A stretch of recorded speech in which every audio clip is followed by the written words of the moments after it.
तो हमारी ट्रेनिंग आज ऑफिशियली ख़त्म हो जाएगी इंशाल्लाह। और या ये कह लें कि हमने जो टॉपिक्स हमें पढ़ने थे ट्रेनिंग के वो हम पढ़ चुके हैं, जिसमें साइकोलॉजिकल ट्रेनिंग थी।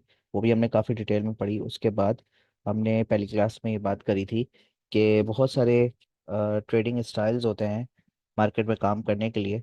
उसमें से एक ट्रेंड लाइंस होता है, एक डाइवर्जेंस है, और फिर इसी तरह से चार्ट पैटर्न्स हैं, फिर इसी तरह से टेक्निकल इंडिकेटर्स हैं।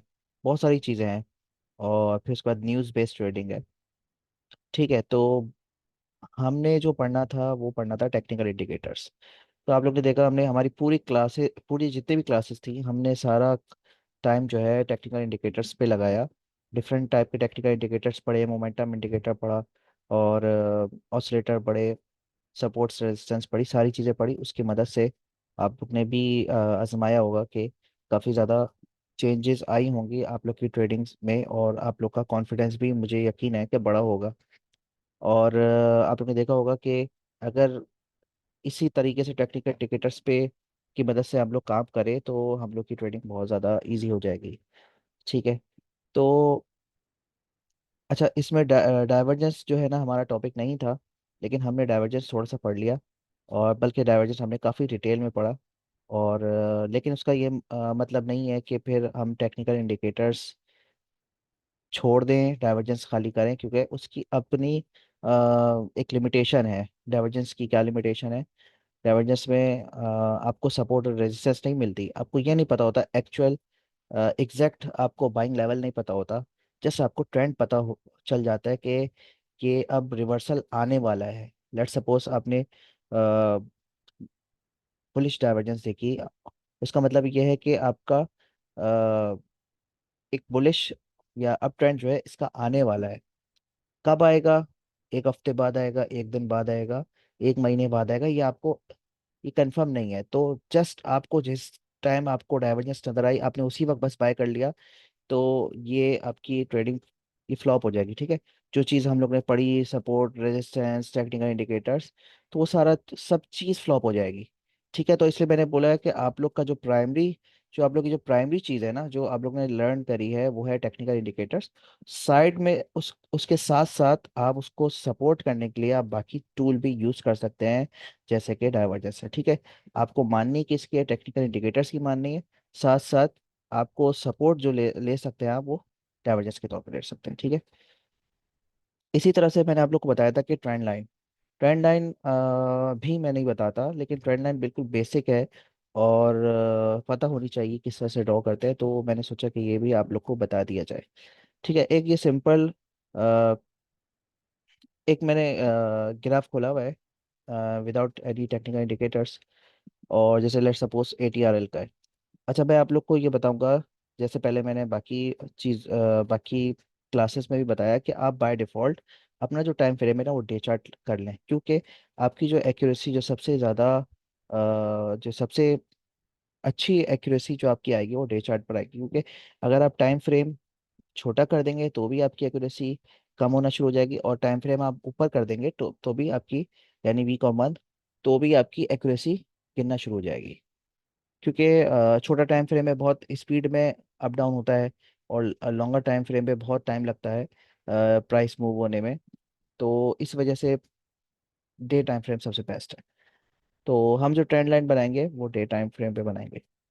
अच्छा, ट्रेंड लाइन बनाने से पहले लेट सपोज हमें ट्रेंड लाइन सपोर्ट बनानी। देखिए, ट्रेंड लाइन क्या होता है कि किसी भी आइटम को इससे पता ही लगता है कोई भी आइटम कहाँ से रिबाउंड करेगा। ठीक है, इसके लिए हमें पहले एक्सट्रीम पॉइंट्स ढूंढने होते हैं। एक्सट्रीम पॉइंट्स वो जो बिल्कुल लो हो या बिल्कुल हाई साइड पे हो, जहाँ से एक शार्प आपको प्राइस का डाउनफॉल नजर आए, या प्राइस वहाँ से अपवर्ड होती हुई नजर आए। तो वो पॉइंट हमें ढूंढना है। ठीक है, लेट सपोज मैं ये कहता हूँ कि अभी तो ये पॉइंट अभी हमें पता नहीं लग रहा, ये हमारा पास्ट है, ये अभी प्रेजेंट है, तो इसलिए हम कह नहीं सकते। लेट सपोज हम इसकी बात करते हैं। तो यहाँ से ये इसने बॉटम है जो इसका लो है, यहाँ से बहुत एग्रेसिवली बाइंग आई। तो मैं ये कहूँगा कि ये हमारा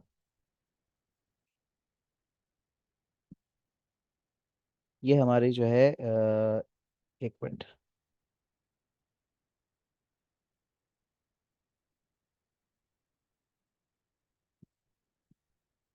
ये हमारा पॉइंट ऑफ इंटरेस्ट कह लें, या ये कह लें कि ये एक्सट्रीम पॉइंट है हमारा, ठीक है।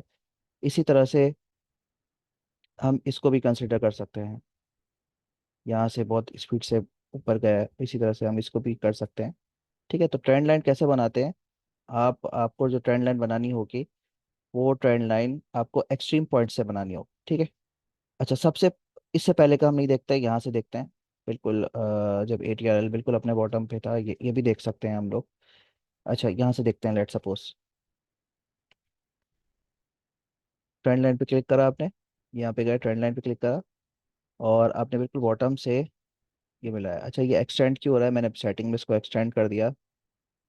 इसको मैं वापस जो डिफ़ॉल्ट सेटिंग है वो मैं कर लेता हूँ, ठीक है।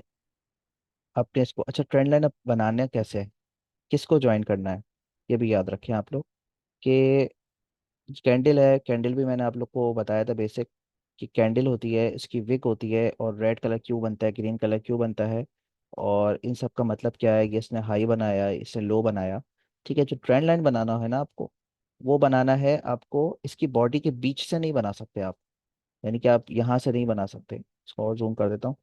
आपको अगर ट्रेंड लाइन बनानी है, इस बॉडी के बिल्कुल नीचे से या इसके विक के नीचे से बनाना है। ये डिपेंड करता है कि आपको आपको जस्ट 2 पॉइंट मिलाने हैं। फॉर एग्जाम्पल, कभी कभी ऐसा होता है कि एक का, अगर कोई कोई यहाँ पे बिल्कुल इसकी विक के बॉटम पे बनाता है, और लेट्स सपोज ये भी विक के बॉटम में बनाता है, तो हो सकता है तीसरा पॉइंट ऐसा हो जो विक का बॉटम इसका ये हो, और इसकी ये वाली ये कैंडल हो इसकी, यानी विक का बॉटम ये हो।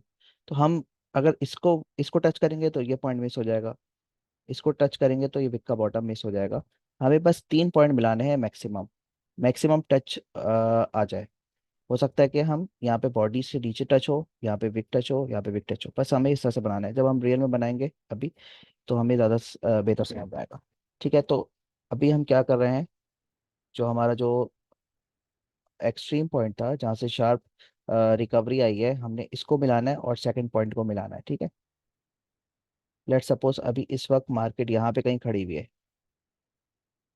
यहाँ से मिलाया, यहाँ से मिलाया, ठीक है, और इस पे सेकंड क्लिक करा, सेटिंग पे गए, एक्सटेंड राइट लाइन।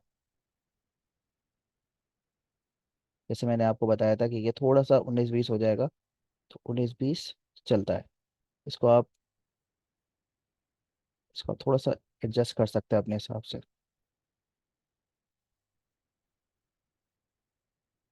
अब जैसे ये है, इस तरह से नहीं बनेगा, तो बॉडी को फाड़ते हुए ना जाए, बॉटम को टच कर, ये कर कंसिडर कर सकते हैं आप। थोड़ा सा 1% का डिफरेंस हो सकता है। तो ये जो है ना, आपने एक परफेक्ट ट्रेंड लाइन बना ली। ये जो इस तरह से ट्रेंड लाइन आ रही है, इंक्रीजिंग ट्रेंड लाइन है या इंक्रीजिंग लाइन है, इसका मतलब ये है कि आइटम अपने अप ट्रेंड में जा रहा है। और ये जो लाइन है, यहाँ पर जैसी आइटम प्राइस आएगी, यहाँ से रिबाउंड करेगा और सपोर्ट इसको मिलेगी, यहाँ से बाइंग प्रेशर आएगा। ठीक है, आपने देखा, 2 line minimum. Of course line बनाने के लिए आपको 2 पॉइंट्स चाहिए होता है, तो आपने 2 पॉइंट्स बनाए, उसके बाद आपने एक्सटेंड कर दिया इसको, 2 लो बनाए, 2 लो को ड्रॉ करा, और आपने सेटिंग में गए, और आपने extend right, extend to the right आपने करा, तो ये आ गया। और आपने देखा जैसे ही ये मार्केट ट्रेंड पे टच हुई, यहाँ से फिर अगेन एक बड़ी शार्प एक रिकवरी आई। यहाँ पे आप देखें, लोअर लॉक लगा था 26 दिसंबर को, लोअर लॉक लगा था, लेकिन लोअर लॉक लगने के, लेकिन -7.3%, लोअर लॉक लगने के अगले दिन अपर कैप भी लग गया था। ठीक है, तो किसी ना किसी ने तो यहाँ बेचा बेचा होगा ना पैनिक में, लेकिन वो इसकी ट्रेंड लाइन थी। और मिसाल के तौर पे ऐसा इवेंट हमारे साथ आता है कि ये ट्रेंड लाइन पर आ गया है, और एक आइटम लोअर लॉक लग गया है या काफ़ी नीचे है, तो हम पैनिक में सेल करने के बजाय हमें ये उम्मीद होनी चाहिए कि ये ट्रेंड लाइन सपोर्ट पर आ गया, हो सकता है रिकवरी आ जाए। अब आप देखें, अगले दिन रिकवरी आई और ये ऊपर गया। अच्छा, इसी तरह से ट्रेंड लाइन की जो जो सपोर्ट्स हैं या जो ट्रेंड लाइन है, ये ज़रूरी नहीं है कि हर दफ़ा इसको रिस्पेक्ट करे। ये ट्रेंड लाइन ब्रेक भी होती है। जब ट्रेंड लाइन बार बार एक ही पॉइंट पर टच हो जाए, होती रहे, लेट सपोज 3 से ज़्यादा बार, तो वो ट्रेंड लाइन वीक होना शुरू हो जाती है। ठीक है, वो ट्रेंड लाइन वीक हो जाती है और उसको ब्रेक कर देती है। फिर हमें एक नई ट्रेंड लाइन को फाइंड करना पड़ेगा। उसका तरीका वही तरीका है, बॉटम से बॉटम, यानी जो लोज हैं उन लोज को हमें मिलाना होगा। ये वाली ट्रेंड लाइन हमारी ब्रेक हो गई। लेट्स सपोज मैं इसको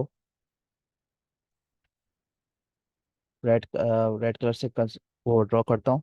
ये ट्रेंड लाइन हमारी ब्रेक हो गई। अब हमें एक दूसरी ट्रेंड लाइन की तरफ जाना है।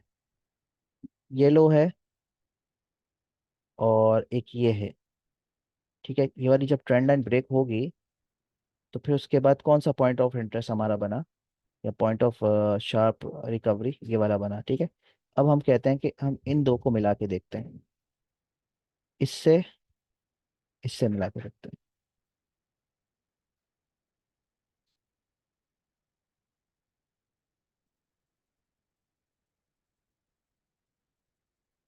ये देखें, इसको मैं ब्लू कलर से मार्क कर रहा हूँ।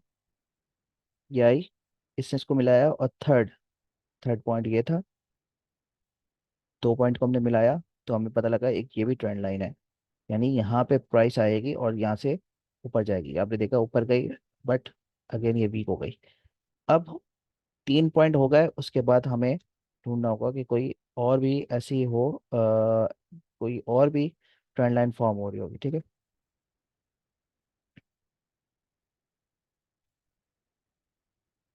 अब हमें 2 पॉइंट मार्क करने हैं। इसको मार्क करते हैं, ये काफ़ी पुराना हो गया।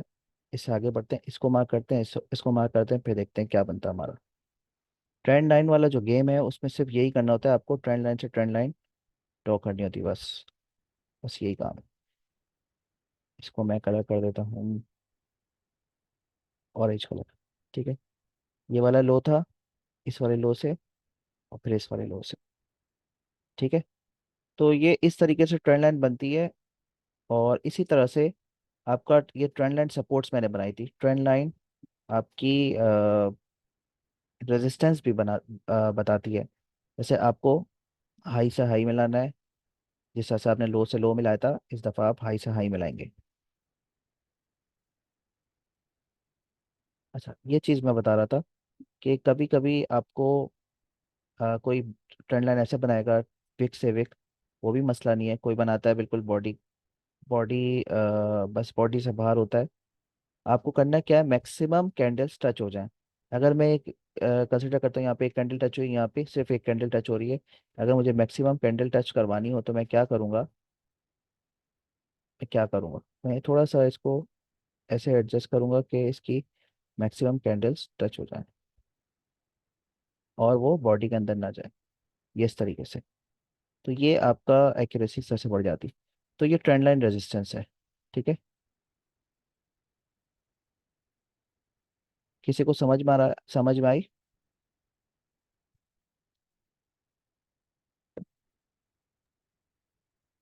लो से लो मिलाएंगे तो सपोर्ट बनता है, ऊपर से मिलाएंगे तो रेजिस्टेंट बन जाएगा।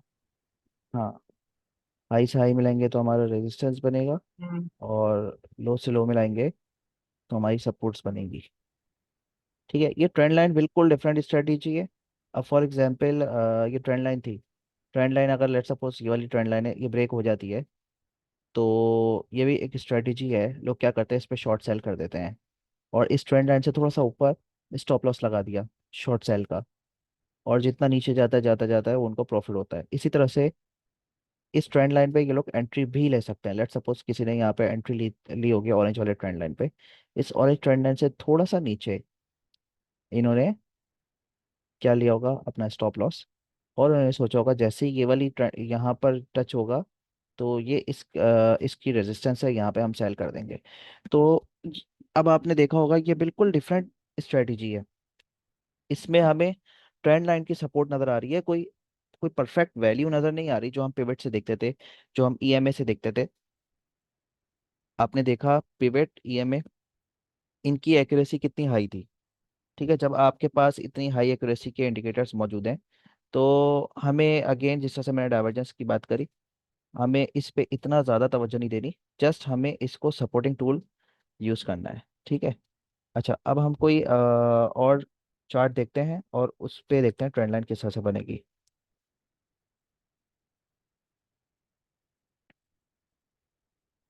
देखें, अब ये एक टूल है, मिसाल के तौर पे ये प्रेजेंट अभी नहीं हुआ। प्रेजेंट तो हमें अभी नजर आ रहा है, समझ ले प्रेजेंट नहीं अभी, कुछ यहाँ पर वैल्यू खड़ी हुई, कुछ यहाँ पर वैल्यू खड़ी हुई यहाँ पर। ठीक है, तो अब हम देखना है कि हमारे पास कौन से एक्सट्रीम पॉइंट्स हैं। एक ये है, एक ये है जहाँ से शार्प रिकवरी आई है, यहाँ पर कहीं है। ठीक है, स्टेप बाय स्टेप चलते हैं, पहले इन दोनों को मिलाते हैं। क्योंकि अभी पहले लेट सपोज ये प्रेजेंट चल रहा है, यहाँ से यहाँ पे हमने मिलाया, तो हमारी कुछ ट्रेंड लाइन ऐसे बनेगी।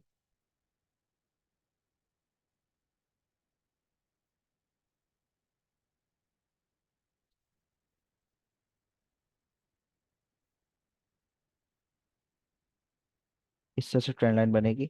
ये यहाँ पर आया, फॉर एग्जांपल ये प्राइस जब गिरना शुरू हुई, तो हमें पता था, हमने पहले से ड्रॉ करी थी कि ये जो ट्रेंड लाइन है, थर्ड पॉइंट इसका जो टच होगा, यहाँ से एक शार्प रिकवरी आएगी। आपने देखा यहाँ से रिकवरी आई, यहाँ से रिकवरी आई 261 से, और ये आइटम गया 285 पे। लेकिन कितना ऊपर जाना था, क्या करना था, ये अभी हमें नहीं पता, ये सारे हमें टेक्निकल इंडिकेटर्स बता रहे होते हैं। लेकिन जैसे हमने ट्रेंड लाइन से बताया कि यहाँ पे सपोर्ट लेगा, आइटम सपोर्ट लिया, लेकिन उसके बाद उसको ब्रेक कर दिया। ये मैंने आपको बताया, ट्रेंड लाइन वीक भी हो जाती है, जितना ज़्यादा टच होगी अपनी ट्रेंड लाइन से, वो वीक होने के चांसेस है। नॉर्मली तीन चार दफ़ा के बाद ट्रेंड लाइन वीक हो जाती है और ट्रेंड लाइन टूट भी जाती है। जैसे ट्रेंड लाइन टूट गई, तो अब ये ट्रेंड लाइन इनवैलिड हो गई। अब जाहिर है ये ट्रेंड लाइन सपोर्ट के तौर पे काम नहीं करेगी, अब हमें कुछ और देखना होगा।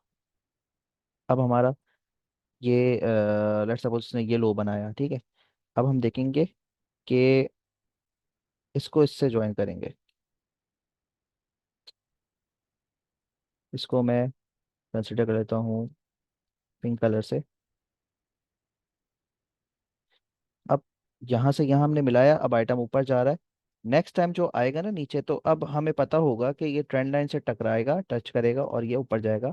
तो हमें एक ट्रेंड लाइन सपोर्ट पता होगी। ये देखें, ये आइटम जो गया था जिस दिन पैनिक आया था, बिल्कुल परफेक्ट यहाँ पे आया। ठीक है, बिल्कुल परफेक्ट यहाँ पर आया। आपने सिर्फ ये दोनों मिलाया था, यहाँ से इसको मिलाया था, और उसने थर्ड पॉइंट, मतलब कि हमें पहले ही पता था कि इधर करीब आएगा, ये क्या है 244 245, इसके करीब करीब आएगा, तो हमें एग्रेसिव बाइंग करनी है।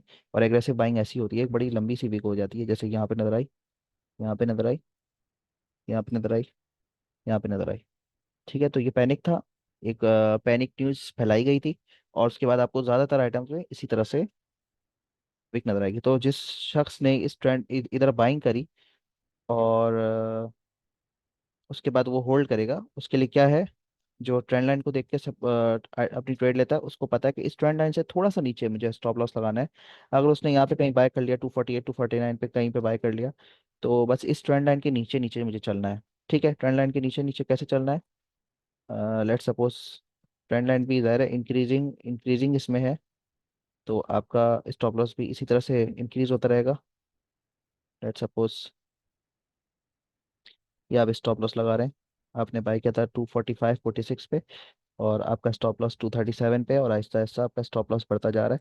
और आपको जो सेल करना है, जिस तरह से ये ट्रेंड लाइन सपोर्ट थी पहले, अब यही ट्रेंड लाइन रेजिस्टेंस बन जाएगी, इसको यहाँ पे सेल करना है। ठीक है, इसी तरह से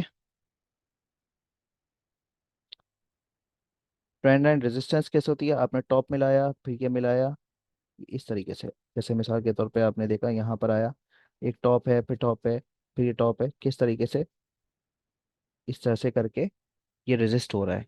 तो ट्रेंड लाइन में सारा गेम यही है, टॉप से टॉप मिलाओ, बॉटम से बॉटम मिलाओ, और इस तरीके से काम करता है। अब किसी और की एग्जांपल ले लेते हैं, लेट सपोज गैल की एग्जांपल लेते हैं। पीछे का देखते हैं,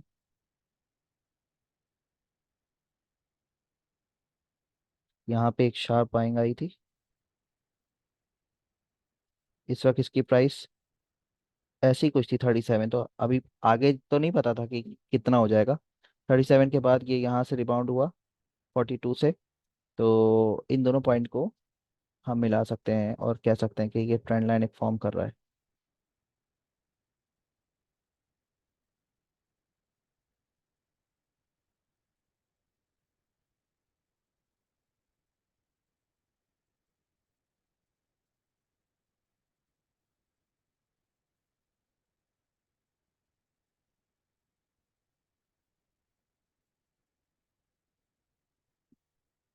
ये आया यहाँ पे अपनी ट्रेंड लाइन पे टच करा,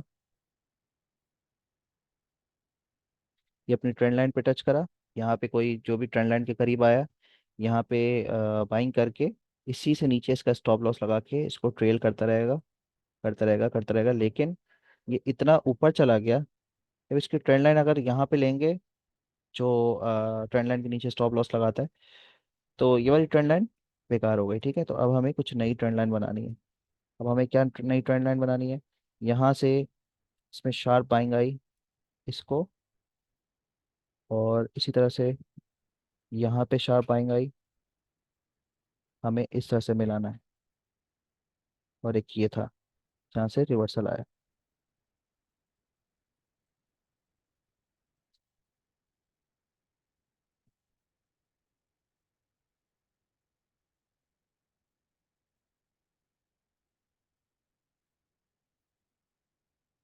ये कुछ इस तरीके से।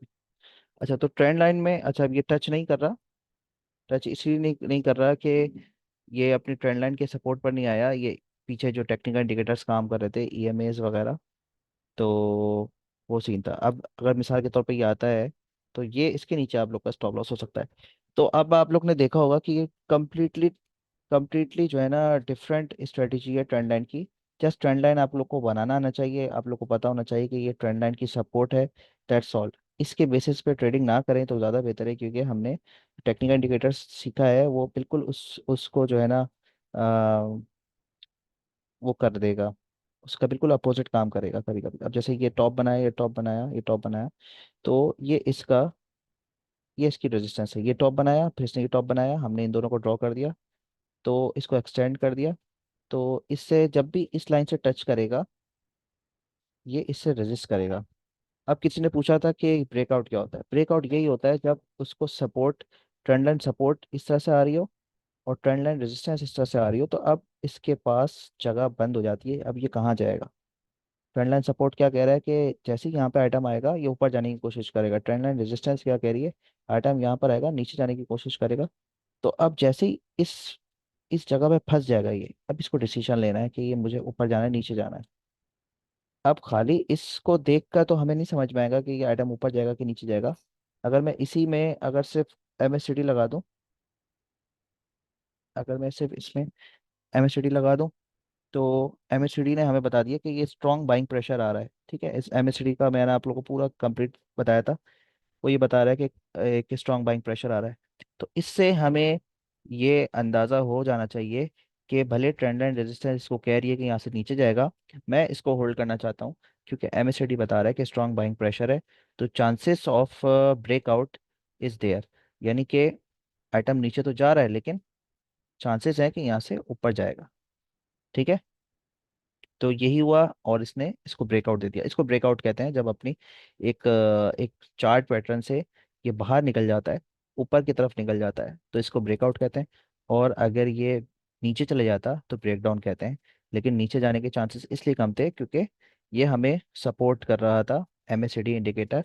और अगर मैं आप लोग को ये बताऊं ईएमए, तो ईएमए भी आप देखेंगे कि सपोर्ट कर रहा था कि यहाँ पर इस वक्त बाइंग चल रही है, ये आइटम इससे सपोर्ट ले रहा है।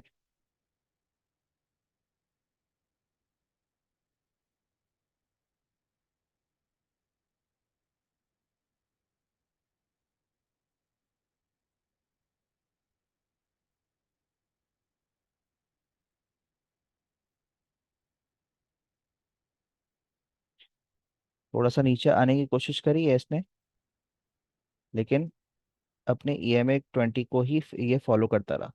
तो ये मल्टीपल चीज़ें हमें एक साथ लगानी है, लेकिन अगर किसी को बहुत सारी चीज़ें मिक्सअप होती हुई नजर आए, तो मैं आप लोग को यही अगेन बोलूंगा कि आप डाइवर्जेंस की टेक्निक को साइड में कर दें, चार्ट पैटर्न्स की टेक्निक को साइड में कर दें, सिर्फ टेक्निकल इंडिकेटर्स को देखें।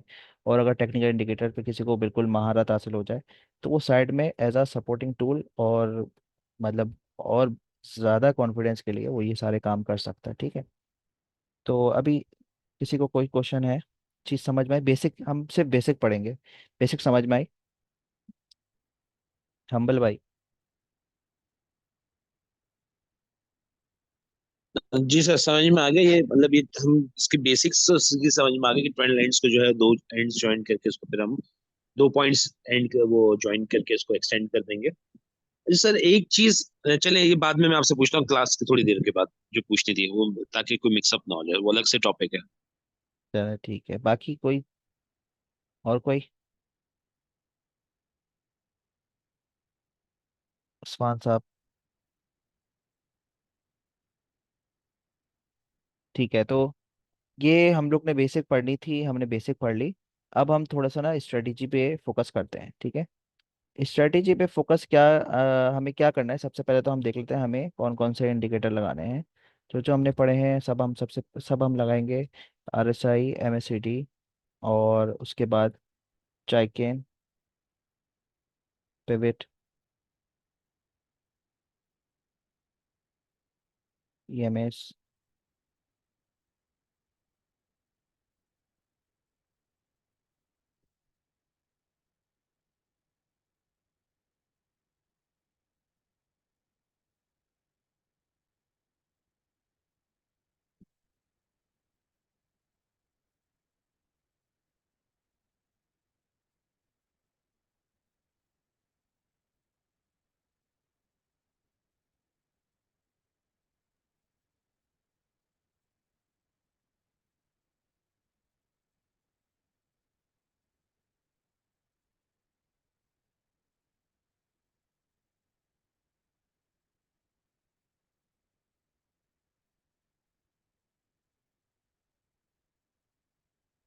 इसका अगर सुपर ट्रेंड देखें ना, तो सुपर ट्रेंड ने 74 पे जो बाय कॉल दी थी, आज तक इसने सेल कॉल नहीं दी।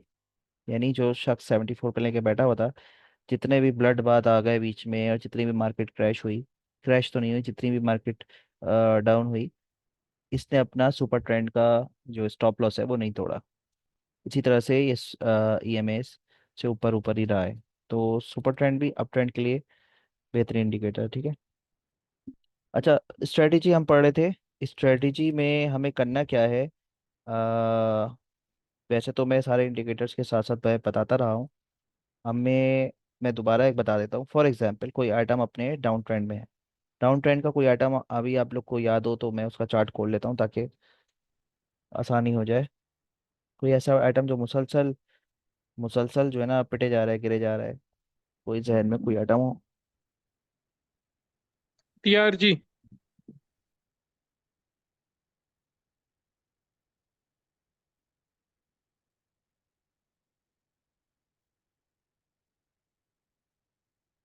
अच्छा, मैंने क्या बताया था डाउन ट्रेंड में कैसे पता लगता है आइटम डाउन ट्रेंड में है? EMA 100 ऊपर होगा, 50 उसके नीचे होगा, 20 उसके नीचे होगा। हम्म। अच्छा, लेट सपोज कोई भी आइटम अपने डाउन ट्रेंड में है, तो उसको कैसे बाय करेंगे? ठीक है, EMA की सपोर्ट तो कोई होगी नहीं, क्योंकि वो सारे EMA से नीचे मौजूद होगा। ठीक है, सारी। अच्छा, अब इस पे जो बाइंग करनी है ना, देखिए सपोर्ट पे हमें बाइंग करनी होती है, सबसे पहले तो सपोर्ट ढूंढनी है। तो सपोर्ट क्या है? EMA की सपोर्ट हमें नज़र नहीं आएगी, क्योंकि सारे EMA प्राइस से ऊपर ऊपर होंगे। फिर हम किसकी सपोर्ट देख सकते हैं? हम जो सपोर्ट देखेंगे वो पिवट की सपोर्ट देखेंगे। अच्छा, अब लेट सपोज आइटम यहाँ पे खड़ा हुआ है 61 पे। हमें पता है कि अब अभी हमें बाइंग नहीं करनी जब तक कि ये अपनी सपोर्ट पर ना आ जाए, जो कि 58.9 के करीब है। जब ये यहाँ पर आएगा, बाइंग हम कर सकते हैं, लेकिन सिर्फ इस इंडिकेटर के बेसिस पे। इसके साथ साथ हमें दूसरा इंडिकेटर भी देखना है। लेट्स सपोज हमें MACD भी देखना है। अच्छा, आइटम अपने अप ट्रेंड में है, तो किस आइटम किस हम जो हमारा इंडिकेटर उसको हम बंद कर दें, सुपर ट्रेंड को बंद कर देते हैं। ठीक है, इसी तरह से DMI है, DMI को भी हम बंद कर देते हैं, क्योंकि सारे अप ट्रेंड के आइटम है, इसको हम बंद कर देते हैं। तो हमारे लिए थोड़ा सा चार्ट इजी हो जाएगा। चार्ट, वो चार्ट ज़्यादा अच्छा नहीं है जिसमें आपने 50 इंडिकेटर लगा दिया हो, कोई फ़ायदा नहीं है। आपको दो तीन इंडिकेटर भी आपको सही गाइड कर रहे हो, तो आपको बाकी चीज़ों की ज़रूरत नहीं है, ये चीज़ याद रखें। बहुत सारे लोग के चार्ट्स ऐसे होते हैं, वो चाहते हैं कि बस ज़्यादा से ज़्यादा लाइनें हो जाएं, और फिर जो है ना मैं ग्रुप में शेयर करूं तो लोग भी मेरी वाह वाह करेंगे, यार वाह क्या बात है। ऐसा कुछ नहीं है, बेकार चीज़ है ये सारी, ठीक है? अच्छा, तो S1 पे हमें बाइंग करने की हमारी मोटिवेशन थी। जब फाइनली प्राइस S1 पर आ गई, हमें फिर बाकी इंडिकेटर देखने हैं कि बाकी इंडिकेटर क्या कह रहे हैं। MACD ये एमएससीडी है, यहाँ पर एमएससीडी वीक हो रहा था। जब एमएससीडी वीक हो रहा था तो प्राइस इसकी S1 पर मौजूद नहीं थी। ठीक है, इसकी बात कर रहा हूँ मैं 2 जुलाई 3 जुलाई। जब एमएससीडी वीक हो रहा था, यानी कि इसका सेलिंग प्रेशर कम हो रहा था, लाइट कलर हो गया इसके, तो ये प्राइस सपोर्ट पे नहीं थी, तो हमें यहाँ बाइंग ही नहीं करनी। प्राइस जब सपोर्ट पे नहीं होगी हमें बाइंग करनी ही नहीं है, चाहे वो एमएससीडी बता रहा हो नहीं बता रहा हो, वो फेक होगा। ठीक है।